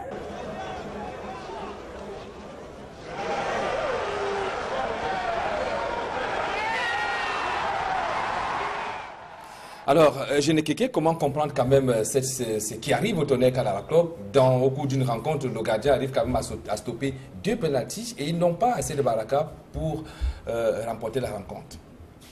Je pense plutôt que c'est Bamboutos qui a du mérite. Parce que rater 2 pénaltys et ne pas garder le moral quand même pour aller gagner, c'est pas évident. Parce que souvent ça peut décourager, on peut avoir l'impression que c'est le mauvais jour. Maintenant, je pense que le fait qu'il y ait 2 pénaltys, ça veut dire qu'il y a eu 2 occasions nettes. Là, dans les images, on n'a pas vu une occasion de Tonnerre. Bamboutos mérite largement sa victoire, parce que ça aurait pu être 2-0 ou 3-0. Alors, je propose à présent d'écouter la réaction du côté du Tonnerre Kara-Claude. L'entraîneur a certainement les raisons de la défaite de ses poulains hier. Mais on irait espérer que l'arbitre siffle aussi le penalty du côté de Tonnerre. Parce que là, il sifflé 2 pour Bamboutos. Mais sinon, le match était équilibré, c'est un très bon match de coupe. Et nous avons donné répondant à l'adversaire, qui est en Ligue 1. Donc, Etienne Edouard, je voulais dire. Donc, on est déçus pour cette défaite, mais on aurait mérité mieux. L'important, c'est de se maintenir à MTN Ligue 2, donc en Ligue professionnelle. Donc, la coupe, ce n'était qu'un bonus pour nous, mais maintenant, on va se concentrer sur les 5 dernières journées et essayer d'enregistrer le plus grand nombre de points possible qui nous permettent de laisser en division professionnelle. Le maintien est possible sur le terrain quand vous voyez votre groupe? Bien évidemment, le maintien est possible. J'ai pris l'équipe, elle avait 9 points les dernières. Là, on a 32 points et on est 14e, donc tout est possible. On a nos cartes à main, donc il faut jouer les 5 matchs à fond pour pouvoir rester un petit peu. Allons-y ensemble découvrir l'intégralité de ces résultats disputés samedi et dimanche. C'est des 32e de finale. On a donc Union 0, Bonabili FC 1. On a déjà vu Lyon blessé et Dragon 2 buts partout lors du temps réglementaire et 4 tirs pour Lyon blessé, 3 pour Dragon de Yaoundé, DKC 0, Bambuto Zumbuda 1, KSA 1, les Astres de Douala 3, Renaissance du Noun 2, Foti FC 2 et après donc tir au but, c'est Foti FC qui a pris le dessus, 3 tirs contre 0. On a Santos Zumbu 0, Canon Sportif de Yaoundé 1. Voilà un autre club qui ne se porte pas du tout bien au niveau du championnat, mais qui quand même est en train de gagner au niveau de la coupe. Les Amis de Ngaoundéré 1, Panthère Sportif d'une D0. Un autre grand nom qui est tombé, Jeune Keke, face à Anonyme, Racine de Bafoussam 1, Eding Academy de Kola 0, Fou de Dakono Linga 2, Unisport 0, APGS de Fou 3, c'est le tenant du titre. Soleil Academy 0, Étoile Meki 0, Coton 0, mais à l'épreuve de tir au but, Coton a pris le dessus, 3 tirs contre 2. Edis pour la Ligue 3, Avion FC Dunkam 0, National 0, Fauveau de Baham 2, FC Marois FC 1, Stade Renard 2, Olympique de Vangan 1, New Stade de Douala 3, Diable Noir du Sud 1, Douala Athletic Club 2, Yon Sport Academy de Baminda 3, Koyi de Marois 0, Mojan FC de Bala 0, UMS de Loum 2 et enfin CPS de Bertois 0. Colombe Sportif Didja 1. Alors, il reste 2 rencontres et ces rencontres sont prévues. La première, le 11 septembre prochain, il va opposer Sahel de Marois à Renaissance d'Ongoumou. Et ensuite, le 12 septembre, on aura donc FC Yaoundé 2 contre Adamou Ali FC. Voilà donc pour qu'on ait l'intégralité des clubs qualifiés. Alors, je vous donne également au pas de course les clubs qui ont déjà obtenu leur ticket de qualification pour les 16e de finale. On a Bonabiri FC, Lyon Blessé, Bamboutos, les Astres, Foti FC, Canon, les Amis de Ngaoundéré, Racin, Foudre, APGS de Fou, Coton Sport de Garoua, Eding, Fauveau, Stade Renard, New Stade de Douala, Douala Aliti Club, Young Sport, Académie de Bamenda, UMS de Loum, Colombe Dudja, Puma FC, Savannah FC, Léopard de Douala, Victoria United, Bafmen United, Union de Kekem, Stade de Banjoun, Africa Sport de Yaoundé, Derby d'Okola, Saint-Peters de Boya et Aigle de la Ménois. Alors, il y a vraiment des non-nèmes, beaucoup de non-nèmes qui se retrouvent dans ce lot des clubs qualifiés pour l'étape suivante des 16e de finale de la Coupe du Cameroun. Eh bien, nous allons rester sur le plan local. Eugène Keke et François Fepa, je vais donc vous proposer les rencontres dans ce qui concerne les barrages dans la D2 régionale de l'Ouest. C'est donc ces barrages qui permettent à ce qu'on connaisse l'équipe qui va donc se qualifier pour disputer les interligues avant pour la montée en Élite. Eh bien, Jean-Paul Chouniat et Dallas Chana ont suivi pour nous la rencontre aller comptant pour les demi-finales, avec notamment la victoire de Stade de Banjoun qui a déjà obtenu son ticket de qualification pour les 16e de finale de la Coupe du Cameroun, qui a pris une sérieuse option pour la finale en battant Casse de Bafoussam 3-0. Dans l'autre rencontre, Volcan, Dunoun et As, la Ménois, se sont séparés. 0 but partout, Jean-Paul Chouniat et Dallas Chana. C'est dans un stade municipal Bamendi, complètement trempé, que se déroulent les demi-finales allées des barrages de la région de l'Ouest. Dans cette course pour l'unique place de porte-étendard de l'Ouest au tournoi d'accession en Ligue 2, Volcan du Noun aux prises à AS Menois font jeu égal 0 but partout au terme du temps réglementaire. Dans une première manche tout équilibrée entre les deux équipes, Volcan du Noun va maîtriser son sujet durant la deuxième manche, mais pêche par maladresse dans la finition. Au total, 3 occasions nettes de but vendangées, à la grande désolation du coach de l'ambassadeur du Noun. Un tout petit peu déçu, je peux dire, parce que dans mes ambitions, je comptais gagner ce match aujourd'hui. Malheureusement, j'ai arraché un nul, mais je comprends qu'il me faut absolument marquer plus de buts au retour pour pouvoir passer. D'un côté comme de l'autre, les différents acteurs accusent l'aire de jeu, transformé en un véritable bourbier suite à la forte pluie tombée sur la ville. Je ne suis pas tout à fait déçu parce que vous avez constaté vous-même l'atmosphère de la journée. Ça ne nous a pas permis de développer les jeux que nous avons commencé dans l'entrée de ce match. Bon, nous espérons qu'à la phase de retour demain mercredi, le temps nous sera favorable et puis nous mettrons le jeu au premier plan. En attendant le match retour prévu ce mercredi, Volcan du Noun et AS Menois gardent intactes leurs chances de qualification pour la finale qui déterminera le représentant de la région de l'Ouest au tournoi d'accession en Ligue 2. Et en deuxième rencontre de cette demi-finale allée sur un terrain totalement impraticable, le stade de Bandjoun étrit 3-0 l'équipe de Casques, le centre académique sportif Kenmoué de Bafoussam. Le finaliste de 1996 à la Coupe du Cameroun ouvre le score en première manche avant de conclure en beauté la partie sur 2 autres buts en deuxième manche. Le match retour s'annonce bien difficile pour Casques de Bafoussam, qui pour espérer jouer la finale devrait remporter la partie sur un score de 4-0. Longtemps absent du football d'élite, un match nul suffira à Stade de Bandjoun pour assurer sa place à la finale. Ici, la décision de la FIFA annulant l'élection à la FECAFOOT et ses démembrements a été respectée à la lettre. C'est bien le secrétaire général de la Ligue régionale de football de l'Ouest qui coordonne l'organisation de cette demi-finale des barrages 2017 de la zone Ouest.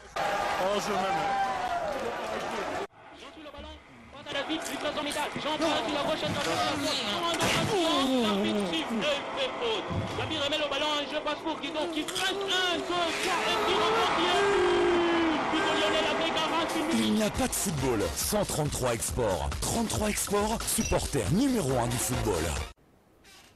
Alors François Fopa, des images que vous venez de voir du stade de Banwendi qui vous rappellent quand même beaucoup de souvenirs. Une réaction? C'est la réalité du Cameroun. Donc, on espère qu'après la CAN, on pourra voir des images un peu plus mieux et plus abordables pour permettre aux acteurs de mieux s'exprimer. Parce que dans ces conditions, c'est souvent difficile, mais on ne peut que faire avec ce qu'on a. Donc pour le moment, on va supporter et avec le résultat...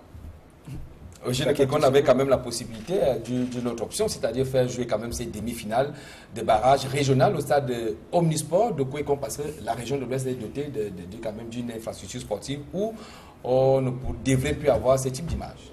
Oui, autant effectivement, d'abord je félicite la Ligue régionale de l'Ouest, parce que là, alors que les autres ont du mal à arriver à la fin des matchs allés, eux, ils ont déjà bouclé leur saison. Mais c'est regrettable aussi que des matchs de ce niveau se jouent dans un terrain comme celui-là. Je me réjouis également du retour de l'équipe Bandjoun. Stade Bandjoun, qui est quand même c'est une équipe mythique. Hein. C'est bien quand les équipes mythiques reviennent. C'est une équipe mythique. Hein. C'est bien quand les équipes mythiques reviennent. On a vu le retour de Tout-Puissant de l'Ouest. On voit le retour de Bandjoun. Il y a Panther qui est présent. Il y a Fédéral qu'on attend. Ainsi de suite, quand on voit vraiment les grands clubs de l'Ouest, comme on les a connus. Tout comme dans la région du littoral, on voit comment Léopard et Caïman sont en train de se battre pour devenir à l'élite. Alors, on va donc, avant de parler de l'actualité à la FECAFOOT, avec notamment cette décision du bureau exécutif de la FIFA qui a donc décidé de mettre sur pied un comité de normalisation. On vous montre les images du football jeune au Cameroun, avec notamment la 10e édition du tournoi de la paix qui a donc été organisé par la commune urbaine d'arrondissement, la commune d'arrondissement de Douala 2e qui a donc organisé le tournoi dédié donc à la paix, 10e édition, 45 enfants. Tous habitants dans la localité donc, de cet arrondissement ont donc pris part à ce tournoi qui est réservé aux Benjamins et minimes. Pour cette rencontre d'ouverture, l'équipe Unité a été contrainte à un partage de points avec l'équipe Pacifique sur le résultat d'un but partout. Après donc, ce tournoi, la mairie de Douala 2e ouvrira son académie de football pour le bien de tous ces enfants qui souhaiteraient donc être... Pourquoi pas des prochains Eugène Keke, Albert Roger Mila ou alors Samuel Etofis, qui sait. Alors je propose d'écouter Didier Bidja, il est le sous-préfet de l'arrondissement de Douala 2e. Le tournoi se déroule dans mon arrondissement, donc logiquement, tout naturellement, je suis concerné. Mais davantage parce que, comme je l'ai dit hier, nous voulons que toutes les populations de Douala 2e s'approprie ce concept initié par Madame le maire Franco Denise, qui va dans le sens de la préservation des acquis dans notre pays. Aujourd'hui, nous avons vécu ensemble la beauté du tournoi qui traduit un esprit de fraternité, de convivialité et de solidarité qui devrait animer nos populations. Je pense que ce tournoi a commencé sous de très bons auspices qui traduisent de ce que l'avenir nous réserve des lendemains meilleurs et que ce tournoi va s'achever dans la beauté, dans cet esprit de sauvegarde de la paix qui constitue, comme je l'ai dit, un levier important pour la construction de notre pays.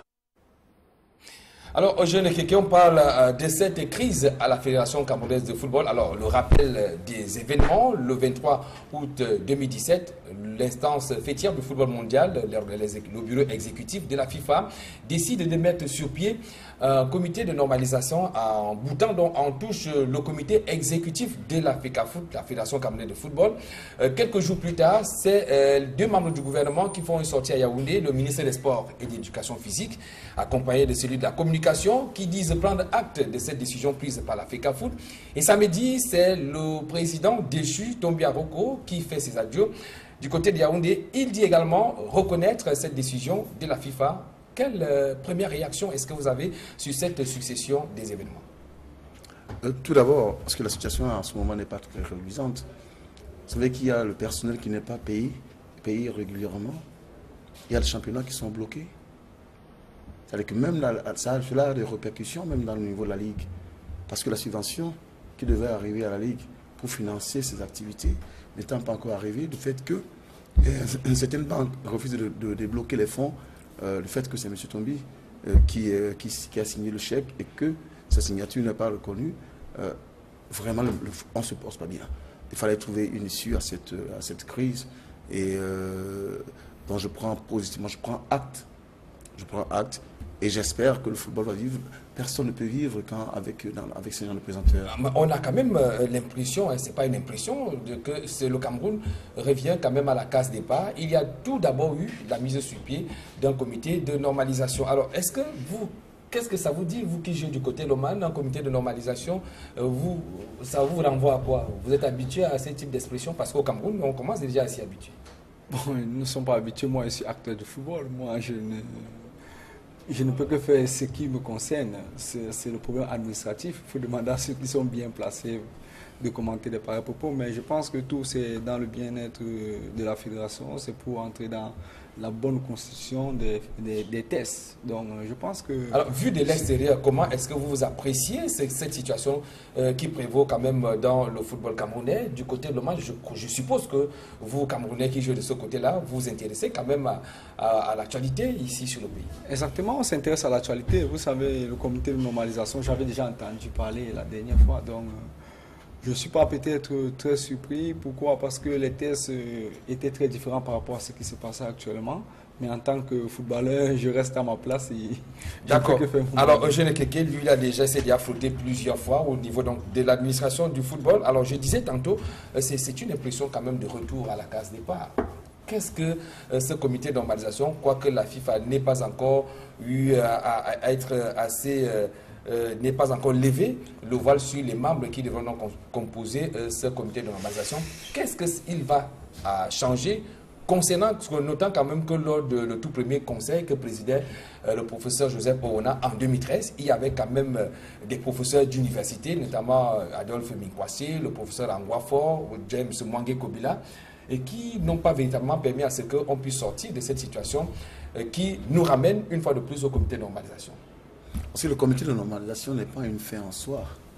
Nous avons déjà eu plusieurs expériences d'organes de transition.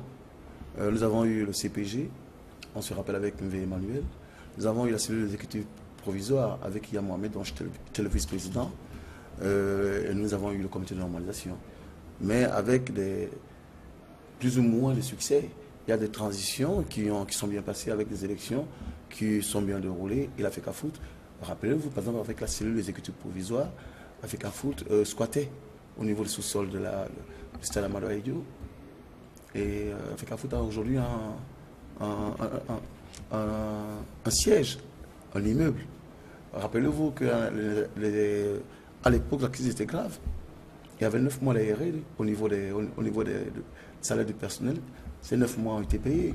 Rappelez-vous qu'au niveau de la gestion, il n'y avait même pas de procédure. Et les procédures ont été mises en place. La FECAFOOT est revenu dans les rails. Les fournisseurs ou les prestataires étaient payés alors qu'on avait du mal à rentrer dans les hôtels, on était plus crédible. Donc si la transition peut être un moyen de relancer la fédération, de la remettre dans les rails, ça serait une bonne chose. Aujourd'hui, je pense qu'on a l'impression qu'on est dans les Balkans avec Africa Foot. Vraiment, et il faut apaiser la situation. Il faut apaiser la situation. Et c'est un peu ça le rôle du comité de moderation, parce que c'est juste un instrument qui permet justement de passer à un fonctionnement normal. Alors, où trouver ces hommes qui devaient nous ramener quand même la sérénité dans notre football? Parce que, comme je l'ai dit un peu plus en arrière, que là, on a quand même noté que ceux qui ont constitué le premier comité de normalisation, c'était quand même des éminentes grises. C'était des professeurs de haut vol d'université qui maîtrisent le droit et qu'aujourd'hui, ils se posent toujours un problème de droit parce qu'il s'agit de problèmes de texte. Qui donc pour faire partie de ce comité de normalisation pour qu'on puisse véritablement trouver la sérénité à la FECAFOOT? Non, d'abord, il faut, certes, il y a un problème de droit, un problème de test, mais au-delà du problème de test, il y a un problème, je dirais, de moralité. C'est-à-dire qu'un comité de normalisation ne peut pas être un instrument pour faire passer un individu ou une équipe. Le comité de normalisation doit être neutre. Le problème est d'établir les règles de jeu ou les statuts qui permettent aux membres d'avoir l'impression que c'est eux qui pèsent sur le destin, que la personne élue soit correctement élue et qu'elle soit reconnue par l'ensemble des acteurs. Et c'est ça le plus important. Et pour ça, le comité de nomination se doit d'être neutre, se doit de mettre en place des règles équitables, qui est la transparence, qu'il n'y ait pas d'exclusion. On doit vraiment sortir quelque chose qui rassemble. Et il ne faut pas prendre les raccourcis, parce que tout ce qui est bancal est fragile. Et quand c'est fragile, il y a toujours un qui attaque, et comme le droit est droit, ça nous rattrape toujours. Alors, Eugène Keke, vous avez dit tout à l'heure que les salaires ne sont pas payés du côté de la FECAFOOT, du fait que le président qui, d'après vous, a signé quelques documents ne soit plus là, c'est-à-dire Tombi Aroko, mais on a quand même suivi la déclaration du ministre des Sports et de l'Éducation physique qui a clairement indiqué qu'il ne faut pas faire la différence entre la dissolution du bureau exécutif et la suspension de la FECAFOOT qui devait donc poursuivre ses activités. Alors, est-ce que c'est juste de la poudre aux yeux quand on nous indique que les affaires courantes sont la coordination est assurée par le secrétaire général Blaise Moussa? Oui, il faut distinguer les responsabilités politiques et les responsabilités administratives. L'association qu'on doit continuer à vivre, mais elle a besoin de dirigeants. Parce que si le comité de normalisation sera là pour jouer ce rôle, c'est-à-dire que liquider les affaires courantes, préparer les élections, etc. Donc la FECAFOOT doit continuer. Il y a le championnat qui doivent être animés. Il y a des jeunes qui... elle est là quand même pour développer le football, elle est là quand même pour donner une offre de compétition aux jeunes, à ses membres. D'accord. Alors, ce que vous dites, c'est justement le constat qui se dégage dans ce reportage que nous allons vous proposer. Aïk Siri, qui est donc allé du côté des bureaux de la Fédération camerounaise de football, c'est du côté de Tinga, dans la capitale politique du Cameroun, Yaoundé. Il a bel et bien constaté que les employés de la FECAFOOT étaient en service. Nous le suivons. La fédération. Comment se porte la Fédération camerounaise de football quelques jours après la décision de la FIFA de nommer un nouveau comité de normalisation au sein de la FECAFOOT? Les employés sont-ils toujours aussi assidus? Le service se poursuit-il? Un petit tour à l'intérieur du siège de Tinga permettra de capter l'ambiance ici. Premier arrêt, le cabinet du président de la FECAFOOT. La porte est hermétiquement fermée. Pas de travail ici. Tombi Aroko Sidiki est le premier touché par la décision de la FIFA. Ensuite, le département des compétitions. Ici, il y a activité. Les employés sont en place. Ils reçoivent des usagers venus solliciter un service. La fédération fonctionne sans problème. Oui, il faut même renvoyer l'étude des centres de formation. Mais la grande actualité au département des compétitions de la FECAFOOT, c'est la préparation de la double confrontation Cameroun-Nigeria. Oui, tous les documents, là, on a une réunion tout à l'heure et puis ça va aller. On est en train de travailler, tout le monde est à son poste de travail. Donc, je ne fais aucun commentaire. Nous, on est en train de travailler. Au service du courrier, l'on range les documents dans le parapheur et l'on reçoit également des usagers. L'ambiance est la même au département juridique et au département de la communication, où chaque employé a les yeux rivés devant sa machine. La situation est contrôlée, il n'y a pas d'inquiétude à ce fait. Les employés, vous avez fait le tour des bureaux, les employés sont là, chacun a sa tâche, ils sont en train de travailler. Nous attendons l'arrivée de la FIFA pour voir la mise sur pied du comité de normalisation. Autre arrêt dans ce mini-tour, le service arbitrage et sécurité. Ici comme ailleurs, l'ambiance est au travail. Au final, seul le cabinet du président est fermé. Les employés de la FECAFOOT affirment n'avoir pas été démobilisés malgré la décision de la FIFA de créer un nouveau comité de normalisation à la Fédération camerounaise de football. Il n'y a eu aucune démobilisation, aucune, puisque le personnel était resté concentré. Pour l'instant, ça concerne des élus dans le membre du comité exécutif de la Fédération camerounaise de football. Nous n'avons pas d'inquiétude à nous faire. C'est donc la continuité du service à la Fédération camerounaise de football, mis à part les membres du comité exécutif emportés par la décision de la FIFA de nommer un nouveau comité de normalisation.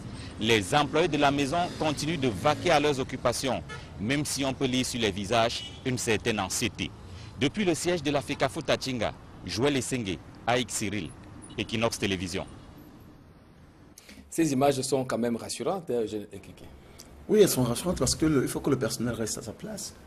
Le personnel, ils sont là pour la FECAFOOT, pour l'association, ils ne sont pas là, je dirais, au service d'un individu. Et quel que soit l'individu qui aura à gérer les affaires courantes de la FECAFOOT, ils doivent vraiment être disponibles et, je dirais, vaquer à leurs occupations.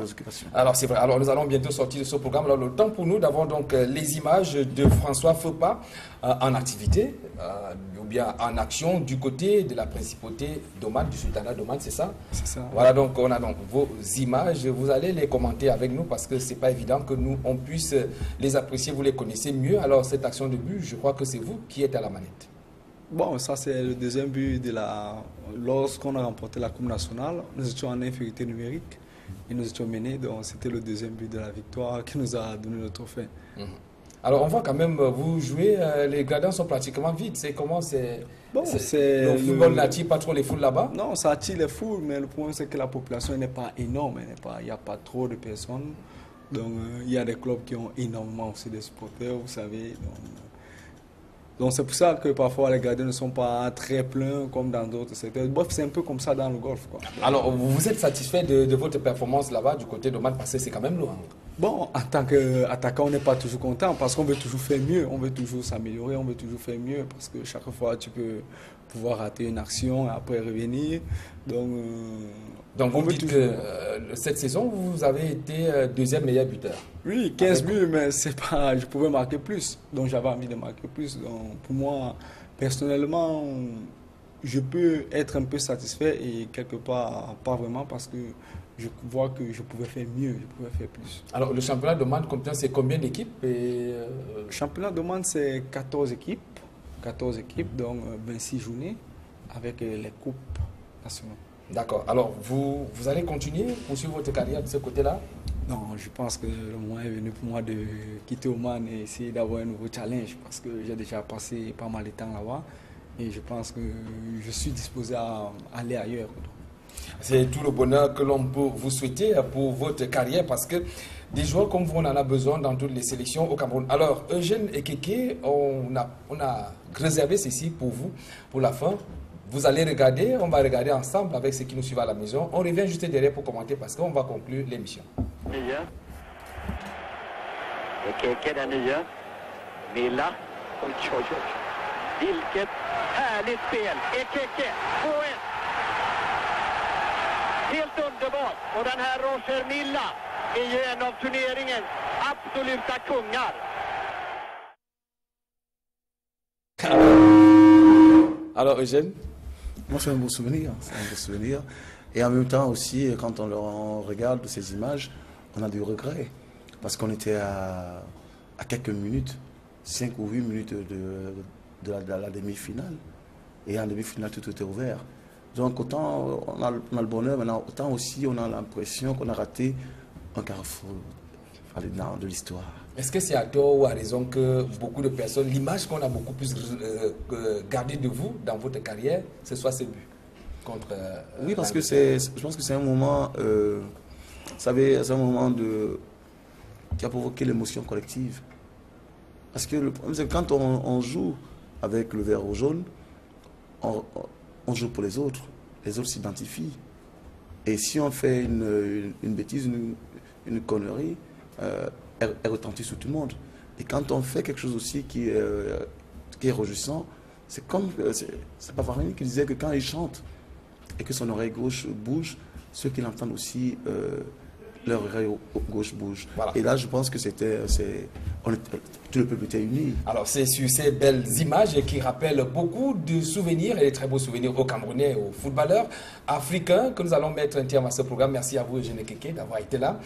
Merci également à François Fopa. Nous espérons vous voir dans les grands championnats européens. Merci, c'est moi. Merci également à la grosse équipe qui nous a accompagnés ce soir, menée par notre réalisateur Emos Fongo et tous les autres correspondants, mais également vous à la maison, vous qui nous avez suivis pendant tout ce temps. Nous osons vous avoir assez nombreux lors des prochaines tranches consacrées au sport sur Equinox Télévision. Bonsoir.